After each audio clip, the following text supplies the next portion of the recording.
बहुत धन्यवाद अध्यक्ष जी कि आपने मुझे इतना महत्वपूर्ण विषय सभा पटल पे रखने के लिए अनुमति दी है। एक बहुत ही हृदय विदारक घटना घटी है ओल्ड राजेंद्र नगर में, जहां पर नाले का पानी वो पूरा का पूरा बेसमेंट में, कोचिंग सेंटर के बेसमेंट में भर गया और पूरा का पूरा बेसमेंट जलमग्न होने के कारण 3 छात्रों ने अपनी जान गंवा दी। ये बच्चे तेलंगाना, उत्तर प्रदेश और केरल से आए थे। अध्यक्ष जी, ये दिल्ली में आईएएस एग्जामिनेशन की तैयारी करने के लिए आए थे, अपना भविष्य उज्जवल करने के लिए आए थे। लेकिन बहुत दुख से मुझे कहना पड़ता है कि दिल्ली सरकार की लापरवाही, यहाँ तक कि आपराधिक लापरवाही के कारण इन बच्चों ने अपनी जान गंवा दी। अध्यक्ष जी, the cause of death of these 3 students is the utter and absolute apathy of the Aam Aadmi Party ruling dispensation in Delhi. The criminal negligence of the ruling dispensation of the Aam Aadmi Party in Delhi has caused the death of these 3 students. 1 दशक से आम आदमी party Delhi में सत्ता भोग रही है, लेकिन दिल्ली वासियों के लिए कोई काम नहीं कर रही। अध्यक्ष जी, पिछले 2 सालों से नगर निगम यानी एमसीडी भी दिल्ली सरकार के नियंत्रण में है, दिल्ली जल बोर्ड दिल्ली सरकार के नियंत्रण में है, ड्रेनेज की सफाई दिल्ली जल बोर्ड के दिल्ली सरकार के नियंत्रण में है, लेकिन इन्होंने ना अपग्रेडेशन करी है ना डिसिल्टिंग करी है नालों की। एक बहुत इंपॉर्टेंट बात इसमें कहना चाहूंगी, ओल्ड राजेंद्र नगर में जो हुआ 22 जुलाई 24 जुलाई 2 दिन से लगातार वहां के स्थानीय विधायक, वहां के स्थानीय पार्षद, वहां के अधिकारियों को लगातार स्थानीय निवासी इसकी शिकायत कर रहे थे। विधायक जी व्यंग तो कर रहे थे, लेकिन उन्होंने कोई एक्शन नहीं लिया। मेरा आपसे निवेदन है कि गृह मंत्रालय से अनुरोध करती हूं कि एक जांच समिति बनाई जाए, जहां पर ये जो दिल्ली सरकार जो केवल प्रचार प्रसार और भ्रष्टाचार में लिप्त है, इसमें इंक्वायरी बिठाई जाए। दिल्ली की नालों की सफाई क्यों नहीं करी जाए? दिल्ली जल बोर्ड चरमराती हुई व्यवस्था में क्यों है? Sir, I have just visited the hospital. I've just visited the hospital and met with the uncle of the boy from Kerala who unfortunately lost his life on the weekend, sir. It's a shocking situation, and I have to say that when you have a brilliant student, all the dreams of serving the nation through taking the UPSC exam have been shattered and the hopes of the family have been shattered, sir. This is a matter which obviously calls for compensation, but no compensation can be enough for the tragic loss of life of a young man cut short in his prime, sir. Now, there are a number of serious issues that need to be addressed, as the previous speaker has pointed out. There is, sadly, a level of violations of basic norms when it comes to building codes, fire safety, flood safety, and so on. That is rampant in the city. The corporation also has responsibility on this. So I have seen in the hands of a journalist a certificate of clearance issued on the 9th of July, sir, by the corporation, allowing these people to do what they're doing, saying they're in compliance. Now, this kind of thing will have to be corrected, sir. At the same time, drains have to be cleaned. They're choked and clogged. Sir, let me just finish.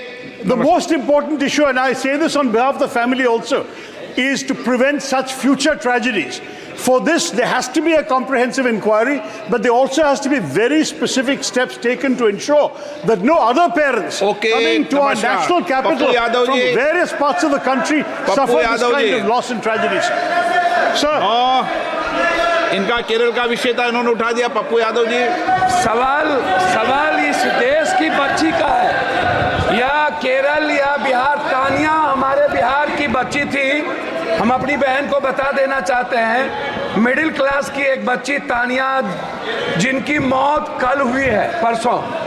और मेरा आग्रह इसमें 2 है। मैं ना BJP और आम आदमी पार्टी की आलोचना में, पूरे देश के बच्ची जो 60% बिहार के एसएससी यूपीएससी करने आते हैं या बाहर कोटा, लगातार हमारे कोचिंग, अध्यक्ष महोदय, लगातार कोचिंग का मानक गाइडलाइन गवर्नमेंट के द्वारा नहीं होना, सुरक्षा की व्यवस्था नहीं होना, और एक घटना नहीं, अध्यक्ष महोदय एक मिनट, एक बार घटना नहीं घटी है, बार बार ये चर्चा आपके माध्यम से उठता है, आप इसको संरक्षित करते हैं, लेकिन इस पर माननीय अध्यक्ष जी, ये बहुत ही दर्दनाक घटना है और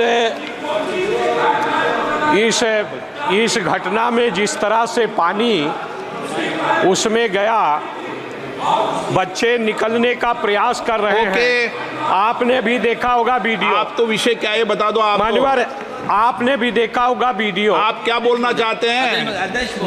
मैं उसमें अखिलेश जी, इनसे जुड़ता हूं मैं सर, बहुत गंभीर समस्या है और जो घटना हुई है दर्दनाक घटना है। यूपीएससी के स्टूडेंट जो तैयारी कर रहे थे, आखिरकार प्लानिंग और एनओसी देने की जिम्मेदारी तो सभी अधिकारियों की है। अध्यक्ष महोदय, जिम्मेदार कौन है, उनके खिलाफ कार्रवाई क्या हो रही है, नंबर एक।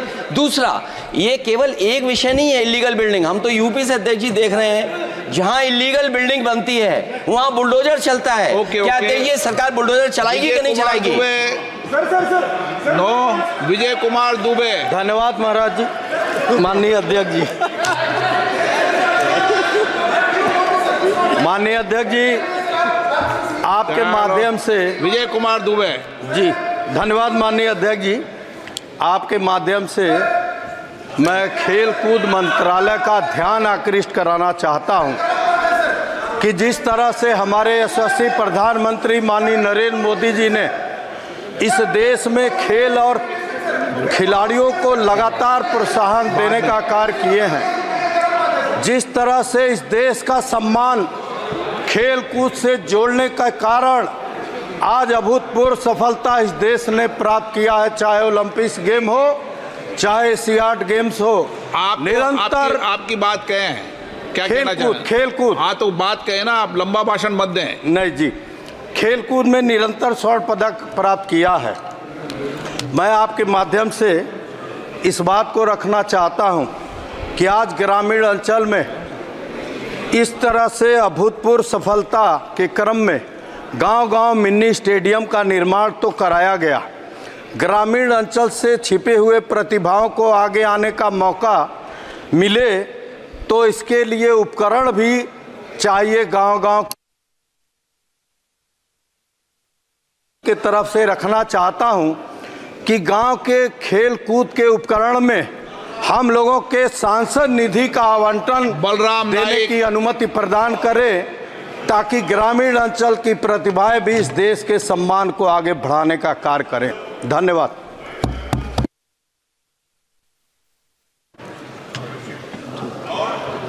मेरे क्षेत्र मेरे क्षेत्र में साहब एक भद्राचलम बोल के पुण्य क्षेत्र है, ऐसा क्षेत्र है देश में काम भी नहीं है।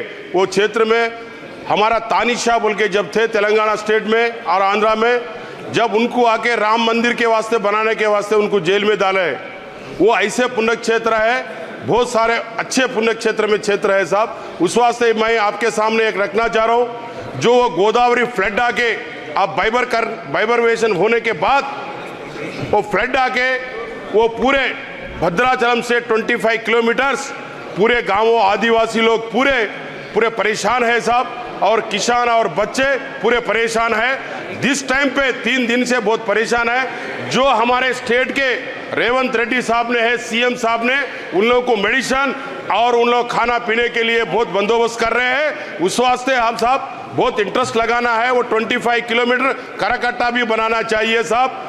आप लोग बहुत ध्यान लगाइए। अब अयोध्या के वास्ते 400 कितने हजारों करोड़ दिए, एक हमारे भद्राचलम के लिए थोड़ा बहुत 1-2-3 हजार करोड़ देने से हमारा सुरक्षित होगा वो छत्तीसगढ़। और